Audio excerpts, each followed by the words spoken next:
ஆனா நான் கேட்கிறது தமிழக அரசு 2008 இந்தியன் ஸ்டாட்டிஸ்டிக்கல் ஆக்ட் அதன்படி சர்வே எடுங்க.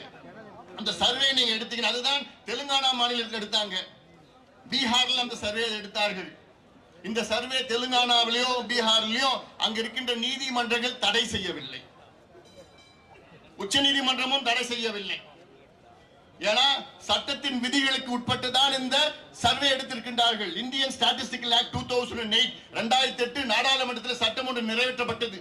அந்த சட்டத்தின் கீழ் மாநில அரசு கணக்கெடுப்பு நடத்தலாம், மத்திய அரசு கணக்கெடுப்பு நடத்தலாம், உள்ளாட்சி மன்றங்கள் கணக்கெடுப்பு நடத்தலாம். உள்ளாட்சி மன்றங்கள் பஞ்சாயத்து தலைவர் அவங்க பஞ்சாயத்துல ஒரு கணக்கெடுப்பு நடத்தலாம். என்னன்னு என் பஞ்சாயத்துக்குள்ள எத்தனை வீடு இருக்கு, இந்த வீட்டுல எத்தனை சமுதாயம் இருக்கிறாங்க, அந்த சமுதாயம் எத்தனை பேர் முன்னேறி இருக்கிறாங்க, அரசு வேலையா இல்ல தனியார் வேலையா, எத்தனை பேர் படிச்சிருக்கிறாங்க, எத்தனை பேருக்கு பாத்ரூம் இருக்குது, எத்தனை பேர் கரண்ட் இருக்கு, குடிசை வீடா கல்லு வீடா, எவ்வளவு பெரிய வீடு, நிலம் இருக்குதா, படிப்பு எது எல்லாமே கணக்கெடுப்பு நடத்துறதுக்கு யாருக்கு அதிகாரம் இருக்கு?